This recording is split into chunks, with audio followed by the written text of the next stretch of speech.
विद्यार्थी मित्रांनो, DNA replication हा पॉईंट आपण बघत होतो आणि त्यापैकी ॲक्टिवेशन ऑफ न्यूक्लिओटाइड्स हा पॉईंट आपण याच्या आधी बघितलेला आहे.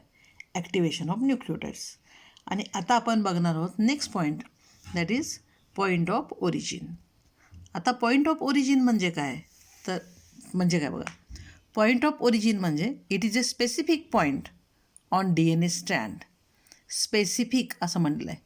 DNA वरचा एक तो ठराविक भाग आहे.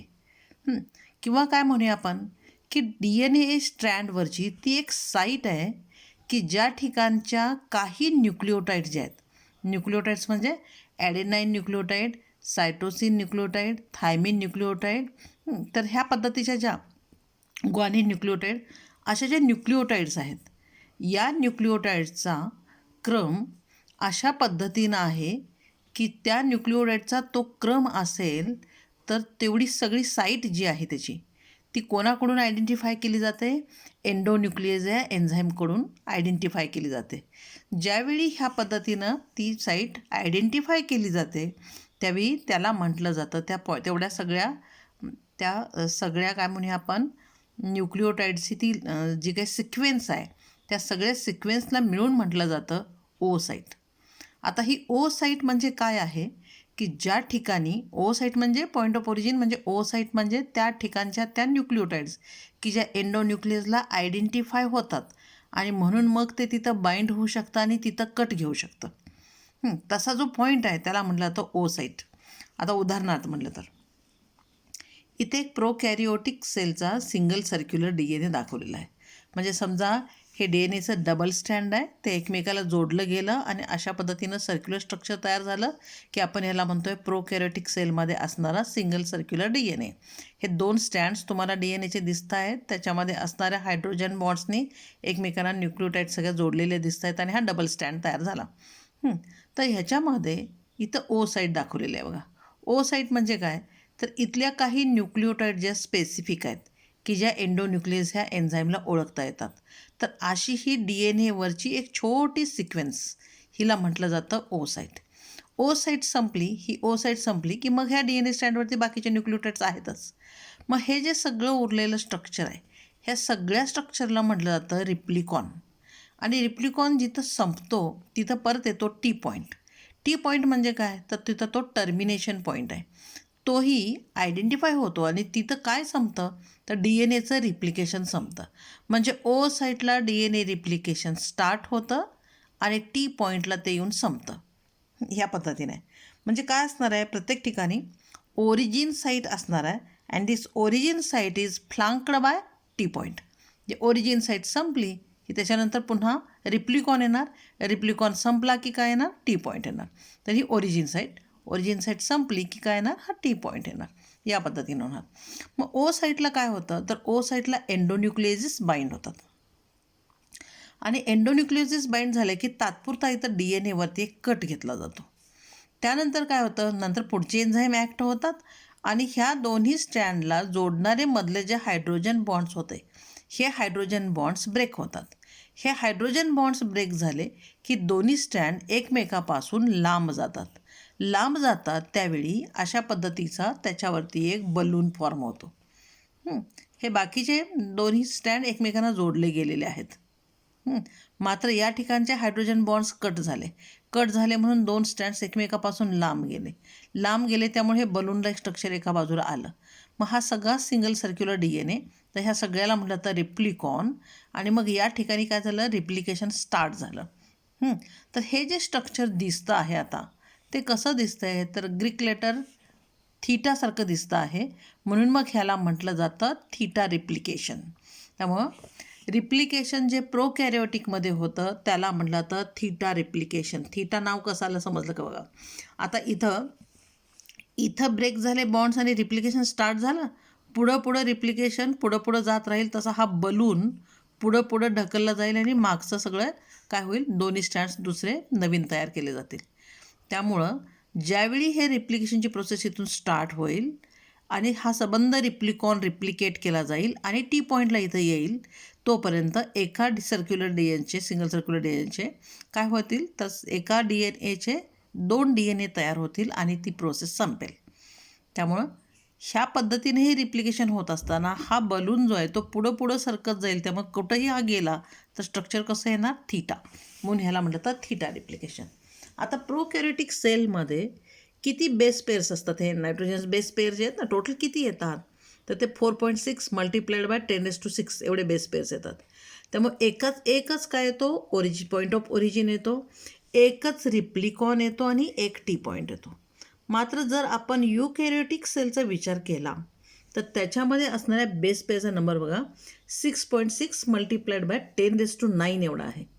त्यामुळं समजा जर ह्याच्यामध्ये एकच रिप्लिकॉन घेतला तर मग एका डी एन एचं रिप्लिकेशन, एका सेलमध्ये डी एनचं रिप्लिकेशन होण्यासाठी लागणारा वेळ खूप जास्त लागेल. आणि म्हणून तसं न करता एकाच डी एन एवरती म्हणूया आपण, किंवा एक क्रोमोझोम घेतला, त्याच्यामध्ये असणारे सगळे डी एन ए त्याच्यामध्ये असणारा डी एन ए मॉलिक्यूल घेतला, म्हणजे लॉंग डी एन ए म्हणूया आपण, तर त्याच्यामध्ये एकच ओ पॉईंट असत नाहीत तर मेनी ओ पॉईंट्स असतात किंवा ओ साईट्स असतात. ओ साईट म्हणजे ओरिजिन साईट्स, मेनी साईट्स असतात. जसं आपण इथं एकच साईट बघितली ओ साईट आणि एकच टी पॉईंट बघितलं, तेच समजा हा लॉंग डी एन ए. आता हा काय झाला? युकॅरियोटिक सेलमधला डी एन.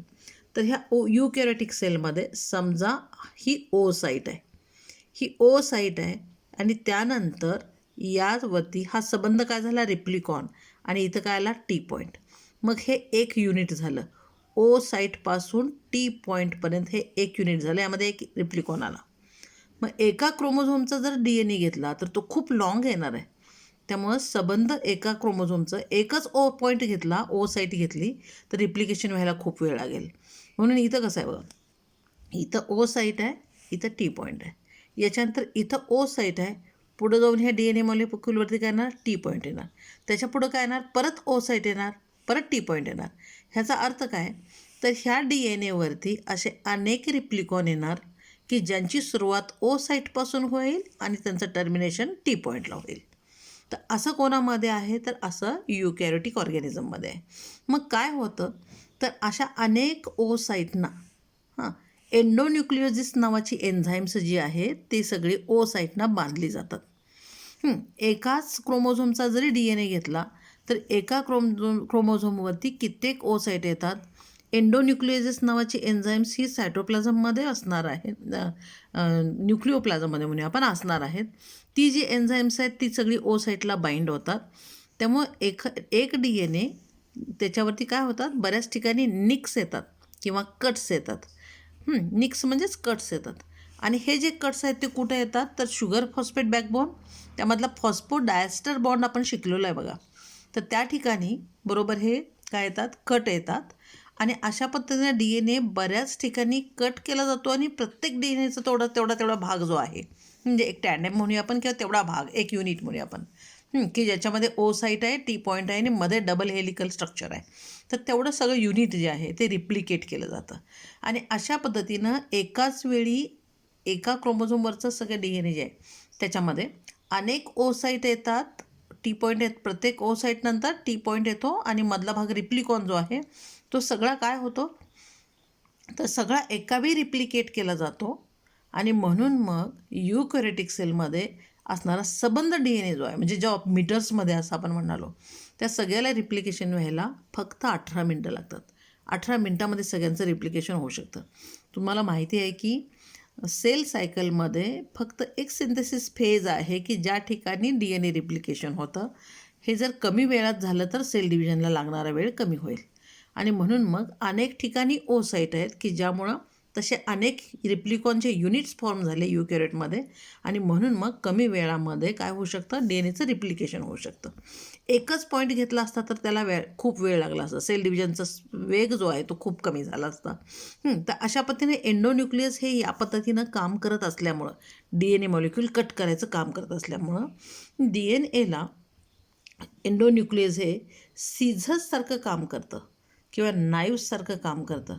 म्हणून एंडोन्यूक्लियसला म्हटलं जातं it is a D N A scissor or it is a D N A naive.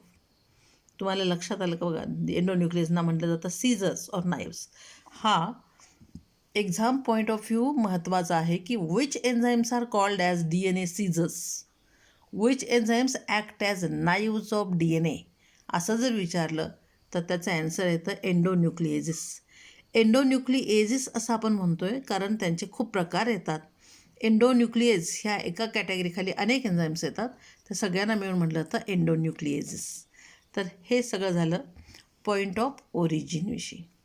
हा DNA रिप्लिकेशनमधला सेकंड पॉईंट आहे.